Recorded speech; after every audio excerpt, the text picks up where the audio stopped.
Hey everyone, my name is Jonathan McClintock, and welcome to my brand new YouTube channel where I want to spend time each week talking to some very important people. Now, every one of you watching this right now, no matter who you are, you're important. But there's a specific segment that I want to talk to today and on this channel, and it's specifically men, first of all, but even more specific than that, it's men who are 40 years of age and over. Why? Well, I'm over 40. Actually, I just passed in the last year or two, past 50. I'm getting ready to turn 52 in December, and my mindset has completely shifted from the man I was when I was 21, 25, 29, even 35. My mindset has shifted. The way I see myself, the way I see and define success, the way I see the world, it has completely become different. It's changed. It's shifted. And I know I'm not alone in this. With other men that I've talked to, with other men I've been in conversation with, I've recognized it. It might not happen at the same age and at the same exact time, but around this time of life, things begin to shift. Things begin to change in our mind. The way we see things alters completely differently. So I want to welcome you to this channel, and I want to help, and I want you to join in the conversation with me. Comment in the comments below, and I want to build a community of men over the age of 40 who are wanting to make an impact.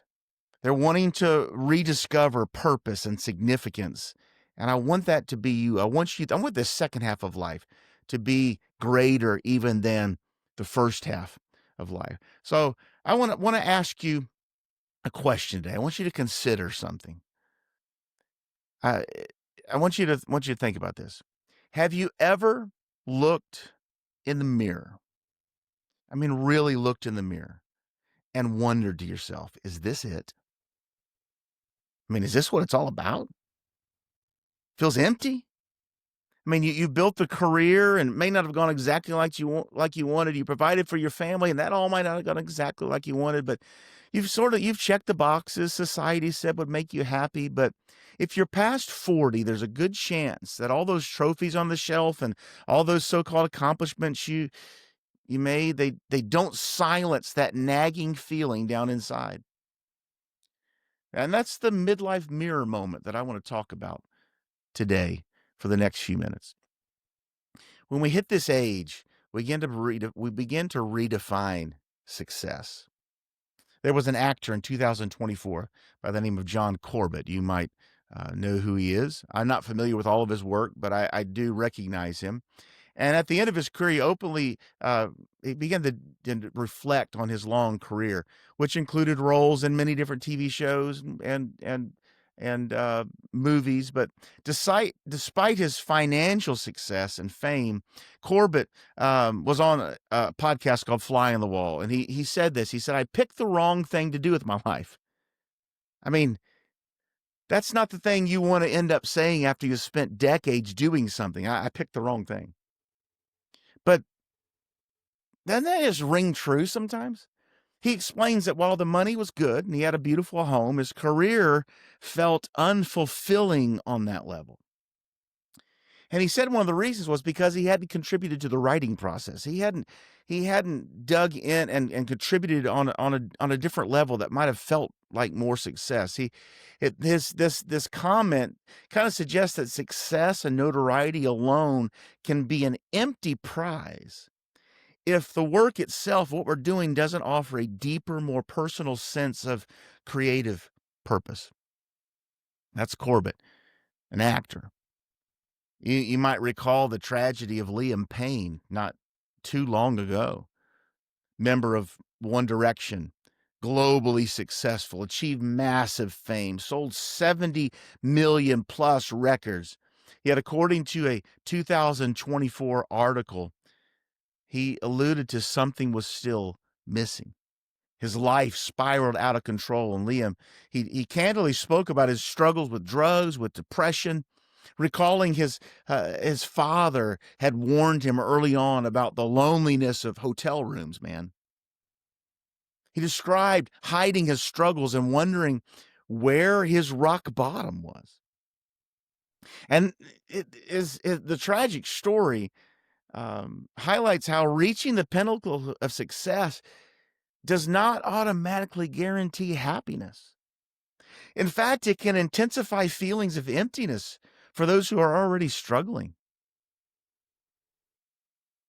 There's story after story. Even sports history is full of similar examples. I mean, Tom Brady, I consider him the GOAT when it comes to football. You might have other feelings. I know there are people want to argue Peyton Manning this and we've each got our argument that we think's better. But Brady, who is widely considered by many the greatest quarterback of all time, with 7 Super Bowl rings and countless records that he set after retiring and then unretiring. How often do we see that with men? After doing all this, he admitted in interviews that he still wrestled with restlessness. He said, there's a part of me that's still trying to figure out who I am when I'm not throwing a football. I'm still trying to figure out who I am when I'm not suited up in those pads and that uniform and my identity is on that football. I'm still trying to figure out who I am. Even someone who achieved nearly everything in his field. I mean, he could have stayed and won more Super Bowls, but I mean, after a while, all the success, we realize it doesn't necessarily really satisfy. When it comes to this haunting question, is this all there is? Is this all there is? Culturally, we define success in terms of money, in terms of possessions, in terms of recognition and achievement.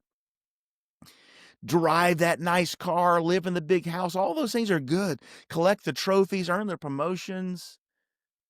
You're told that you've made it when you do all this. But time and again, men at the top confess that those things don't bring lasting fulfillment.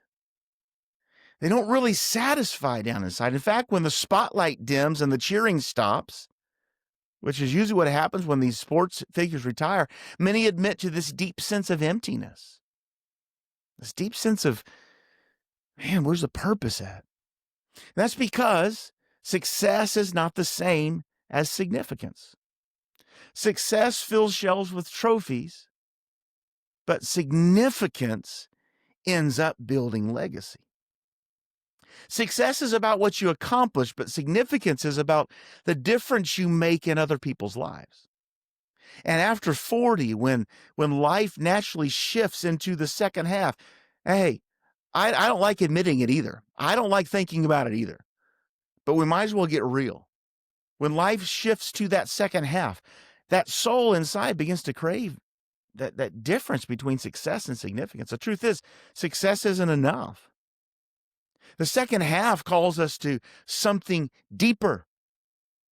And I found myself reflecting more on, yeah, I love this. I like success. I like pats on the back, but I want to live a life of significance. For many men, the middle years of life, they bring this subtle, undeniable shift. The kids don't need you in the way they did anymore. They're not running around like toddlers. They're driving themselves to practice. They're spending more time with their friends. I mean, that was a tough reality for me, that my kids didn't want to crawl up in my lap and be with me anymore. They wanted to be with their friends. I mean, it was like twisting their arms to get them to stay around for Christmas or want to celebrate their birthday with me. But I remember I did the same thing when I was their age. They prepare to launch their own futures. And at work, maybe your career may have already hit its peak, or you find yourself at a plateau, or you've realized, man, I'm never really going to reach what I thought I was going to. New promotions and opportunities aren't as frequent. And physically, man, let's talk about physically. You start noticing the changes too, man, don't you? I mean, crawling out of bed, it's hard to admit sometimes. Man, I crawl out of bed in the morning, and the moment my feet hit the ground, it's like pain. Where did that come from? It's not like I worked out all day yesterday. I sat at a desk. I mean, I walked like 2,000 steps, and that was just to go to the restroom several times during the day. It was to take a paper to somebody else's. I mean, physically noticing the changes, and that energy that once felt unlimited, man, now requires more rest. I mean, how sad is it, right? We sit down to read or do something and we fall asleep. Wow, it's just the changes that we got to get used to. That energy that was once unlimited, now we got to have more rest. We got to have more discipline to maintain that energy. And sometimes in the quiet, old dreams you buried in your 20s and 30s, they start whispering to you, asking if it's too late. Is it too late to chase them? It's a really strange season. On the outside, life might look good to a certain degree. Maybe you're even comfortable. You've achieved milestones. You've built a home. You've raised a family. Maybe even checked off a few goals from your younger years. But inside, a different voice kind of emerges. It's the voice of that mirror moment. It's like standing in front of a mirror and realizing the man staring back has more years behind him than ahead of him. That's just wild. And we ask ourselves, what will the rest of my life count for? This mirror moment forces a reckoning. For some, it brings denial or distraction, burying the questions under busyness and hobbies or even unhealthy escapes. For others, it sparks a crisis, what we often call midlife crisis. I mean, it's a real thing. That's why it's got a name for it. And in a midlife crisis, men make reckless choices, trying to recapture their youth or rewrite their stories. But for those willing to listen, this mirror moment can become a gift. If we'll really stop and listen, if we'll really stop and reflect. And I know we don't want to wind down. We don't want to stop. We don't want to reflect because we're afraid what we're going to find when we do. And we're afraid to be alone with our thoughts. We drown it out with music and noise and sound all the time. We're afraid to stop and be alone. Afraid to drive down the road in our car in silence because we don't want to be alone with our thoughts. Because we don't like the realities we're having to face. But instead of facing it in that way out of fear or responding out of midlife crisis where we do things we're going to regret. Whether it's going deeper in debt or it's stepping outside of a relationship and messing up our life. Instead of doing that, if this midlife mirror moment can become a gift to us, it's an invitation to stop running on autopilot and start living with intention. I mean, I have my own version of this moment, and I'm still working through a lot of it. That's why I want to build a community to help one another here because there's so much we can accomplish. I mean, I've looked around one day and saw all the things that I had built and the stuff that I had achieved. And sure, there's some things I'm proud of, and hopefully there's some things you're proud of. There's some great relationships, great people in my life. And still, I feel this gnawing emptiness. And you remember thinking, like, is this really it? Is this it? Is this what I thought I was going to be at when I hit 40 and 50? But in an honest, not a dismissive way, but an honest, soul-searching way. We have things that are supposed to define success. Yet I sense I'm missing this deeper meaning of why God gave me this one life in the first place. Why am I here? And that realization, when I think about it and come to it, I've written about it, and I'm writing a book right now, which I'm going to give you updates on and tell you about it. But those realizations are sobering. But it's also motivating. Began to push me to ask some new questions, to seek some new priorities, to redefine what significance really means. This midlife mirror moment isn't the end of the story. It doesn't have to be the end of your story. It can be the turning point. It can be the place where men like you and I, we choose not to drift. We can either choose to drift into decline, or we can drift into purpose. We can be intentional and lean into our purpose. And when we embrace that, it becomes less about regret and thinking, man, I missed that opportunity. And man, what a mess I've made in my life. But it can be more about not regret, but recalibration. Because the truth is, the second half of life can become the most powerful, the most impactful, the most legacy shaping half of all. Why don't accomplishments satisfy? Something shifts in us biologically and psychologically. I don't understand it all. I've read a little bit about it. I'm not an expert on it, but there is something biologically and something psychologically that changes, that shifts when we hit midlife. The same brain that once chased ambition and achievement begins to reprioritize.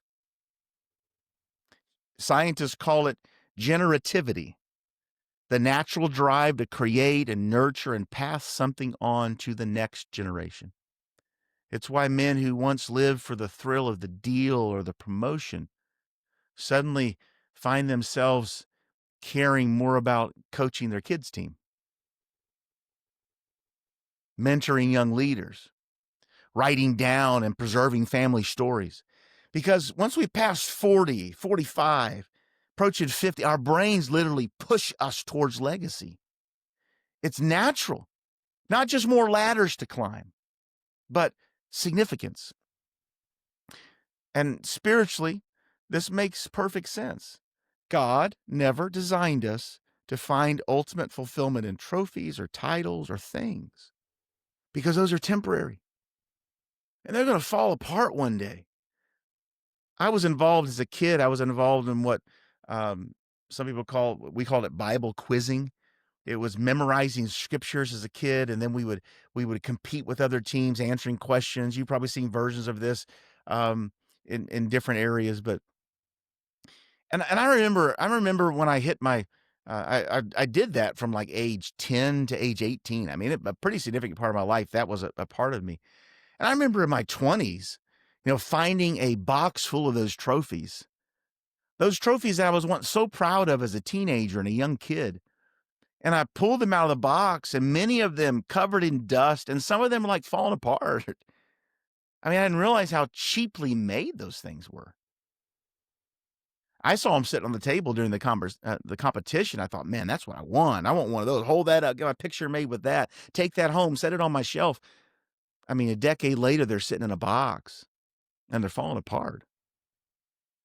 Those things they're temporary. And when we hit this age that we hit, 40, 45, 50 and older, we realize they're not lasting. Deep down, we're wired for eternal significance, for a purpose that's bigger than ourselves. It's beyond ourselves. Jesus himself warned. He said, "What is it good for someone to gain the whole world, yet forfeit their soul?" It's Mark chapter 8, verse 36. And I think that's why so many men, whether you're religious or not, I'm a very religious person, and I'll talk about God and I'll talk about the Bible in this channel. Not in a means to cram it down your throat or or even come across as more superior. That's not the point. But there's some good, whether you follow and live for God or not. There's some good things in Scripture in the Bible that I think can help us at this time, and perhaps maybe some of it even connect in your soul. And I hope it does. That's why when we reach midlife with all the worldly success that we could even ask for, we can still feel hollow. The soul down deep inside, it aches for something that's transcendent, something that's eternal, something that's bigger. There's also a relational shift that happens when we're young. The applause of the crowd feels intoxicating, but as we age, we discover, man, that the voices of the crowd is fickle. We discover that the voice at the dinner table matters way more than the voice of those who don't even know me. The affirmation of your spouse means so much. The respect of your children, the gratitude of your friends, these things become truer measures of wealth. And you'd realize, I'd rather have my family proud of me than 1,000 strangers cheering for me. Man, I want my wife to look at me with admiration. I want my kids to look at me, my grandkids to look at me with respect and, man, love grandpa, love dad. I'd rather have that than a whole stadium chanting my name. At the end of the day, the crowd goes home, but your people stay.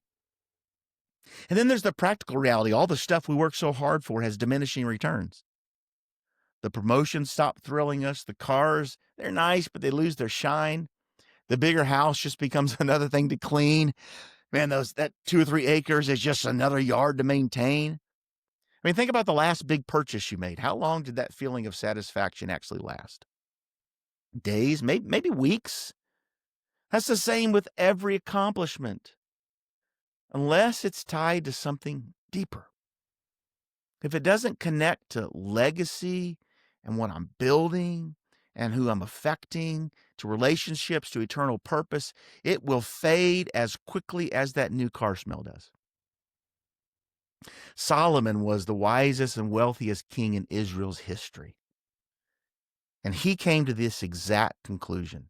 He wrote a book in the Bible called Ecclesiastes, and in that he describes how he denied himself nothing. Anything he wanted, he took it. Stuff that wasn't even his. He had the money to buy whatever he wanted to. Palaces, riches, women, power, whatever. Yet at the end of it all, his verdict, he wrote it in the book of Ecclesiastes. He wrote this: meaningless, meaningless, everything is meaningless under the sun. Doesn't that sound like midlife crisis? All of his accomplishments, unmatched in history, could not satisfy the deepest longings of his soul. He realized that purpose and joy and significance can't be found in possessions or achievements alone. They've got to be rooted in God. They got to be rooted in the things that last. A modern echo of Solomon's lament came through the life of celebrity chef and world traveler Anthony Bourdain. Remember him? By all accounts, he had it all: fame, influence, money. He traveled all over the world, tried all kinds of different foods. I mean, what a career, the enviable career of eating and exploring the globe. Who doesn't like, what man out there listening to me today, there may be a few of you, who does not like traveling the world and eating food? And this was his job. Millions admired him, yet behind the success was this gnawing emptiness. Had a tragic death in 2018, shocked the world.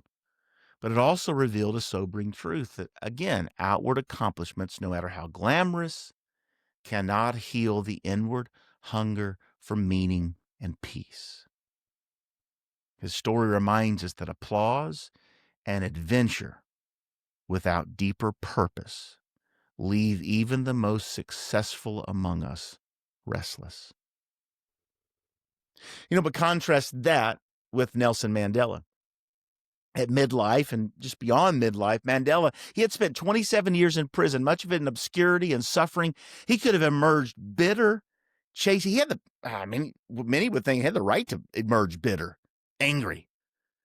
He could have emerged with bitterness and chasing after personal power and revenge. Instead, he chose, and something probably happened in those 27 years in prison where he had a path to choose. He could choose bitterness. He could choose revenge.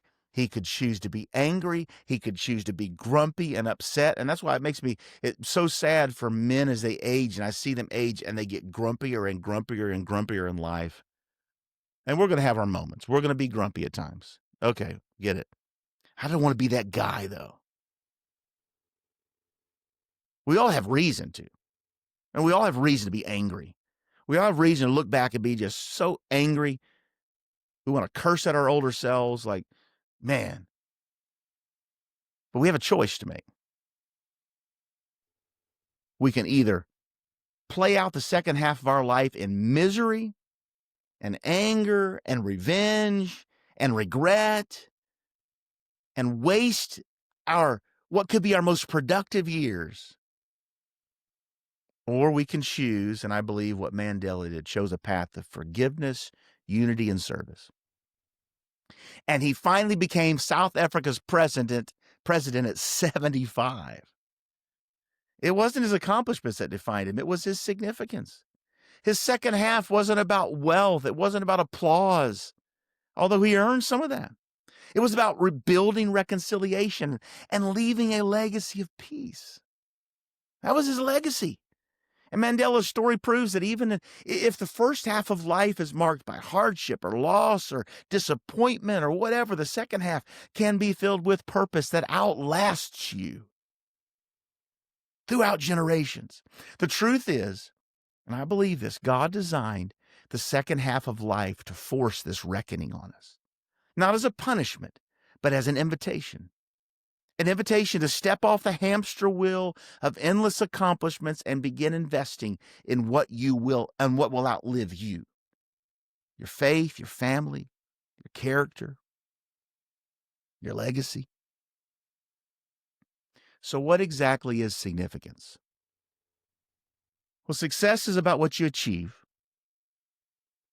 Significance is about what you give. Success measured in trophies, promotions, bank accounts, retirement accounts, but significance measured in people, the lives you've touched, your family that's strengthened, faith that's passed down, how you change your community, your neighborhood. Success is about making a name for yourself. Significance is about making a legacy that outlives you. How do we move from one to the other? How do we do that? How do we make that shift? I'll give you 3 steps to reframe your second half of life. Three steps to reframe your second half of life. Number 1, reflection. Stop and ask yourself, what have I really been chasing? What have I really been chasing? Be brutally honest with yourself. Was it the applause? Was it the approval? Was it the bigger paycheck? Was it the corner office? There's nothing wrong with hard work. There's nothing wrong with any of that. Nothing wrong with ambition.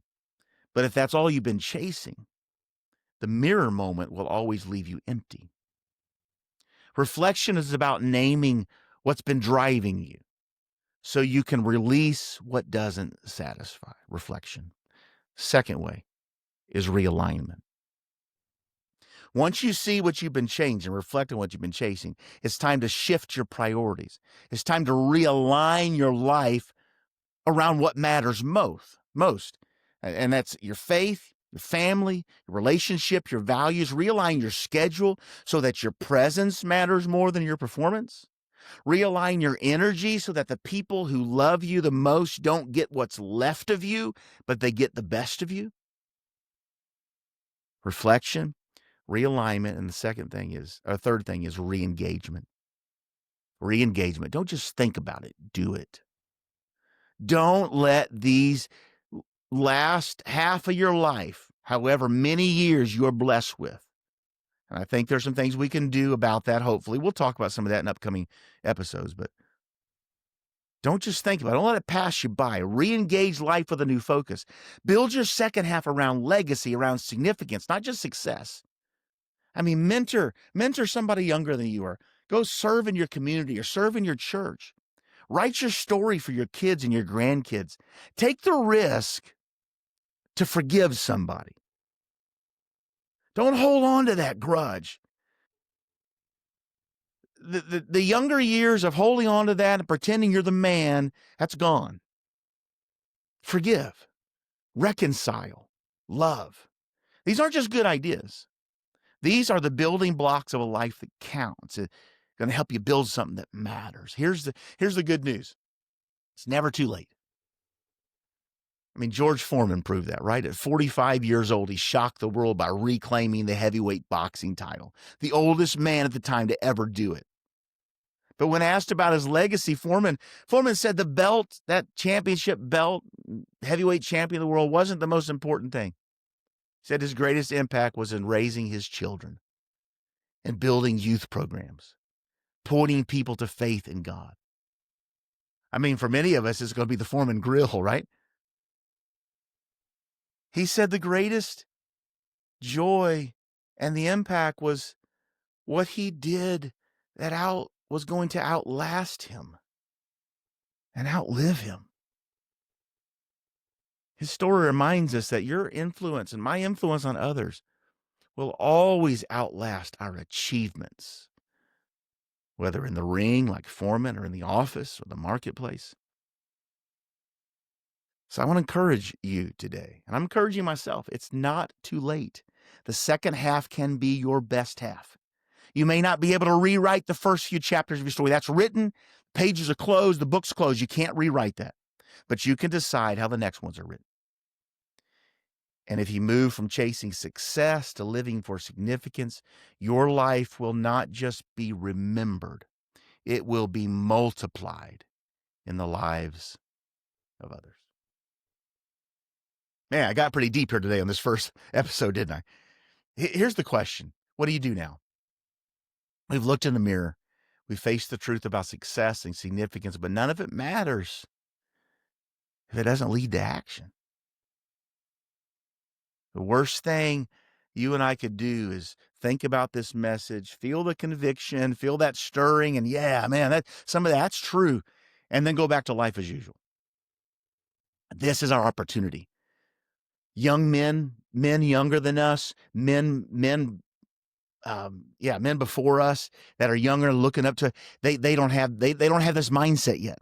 They're not thinking this way yet. They're not thinking significance yet. This is your chance and my chance to pivot, to shift, to step into the second half with new focus. And I don't want you to walk that journey alone. If you're feeling the weight of this mirror moment, that's why I'm building this community. I want to help you walk through it. I'm going to probably need you to help me walk through some things. And so one thing I've done, I've created a free 5-day email course. I've just put some of my thoughts, some personal thoughts and things that I've dealt with and been through to kind of share my story with you. It's 5 days of emails, basically called How I Discovered a Blueprint for Unlocking Purpose and Significance After 40 and How You Can Too. And here's how it works. Over 5 days, I'll share my story with you. If you sign up for it, I'm not selling anything. You just sign up for it. I just want to share my story in a written way so that you can hear it. And I want you to be encouraged by it. It's just 5 days. Share my story, all the highs and lows. You hear I got to that aha moment when I realized that success wasn't enough and how I began to unlock a life of purpose and significance for the second half of my life. And here's the best part. Every single step I took is available to you. This isn't theory, but it's a blueprint. You can walk it right into yourself each day. Each day if you sign up for it for the next 5 days, you'll uncover something practical and personal and how to reflect and how to realign and how to re-engage life with significance.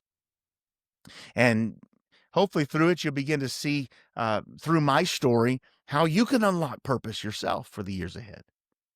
And by the end of those 5 days, I believe that you're going to be holding some keys that for your second half that'll help you unlock some things that really matter. Not just for you, but for everyone who comes after you. The link's below in the description of the YouTube video. It's totally free. You're not committing to anything. Think of it as just an on-ramp to a second half that really matters. So don't put it off. Don't waste another year. Don't let another year slip by with the same old patterns. This is your moment. The second half of your life can be your best half if you're willing, if I'm willing, to take the next step. Thanks for sticking with me today for this video. Let me leave you with this. Success is good, but it's not enough. It may fill your shelves, but it won't fill your soul. What your heart is really hungry for is significance. A life that outlives you, a legacy that blesses others long after you're gone. So here's your next move. Just subscribe to the channel because every week we're going to go deeper into legacy and purpose and significance and what it means to live this second half of life with intention. We're going to build a community. We're building a community where we can encourage one another. I want to see you make a difference in your world. Don't forget, grab that free 5-day course by signing up below, clicking the link, and it may just be the turning point you've been waiting for. And take this to heart. You've still got time if you'll act. No matter what the first half of your story looks like. Mistakes, wins, regrets, whatever, even the losses, the second half is still waiting to be written. And with God's help, it can be your best half yet. So step into it. Don't just chase success. Live for significance. Y'all have a great day. See you next week.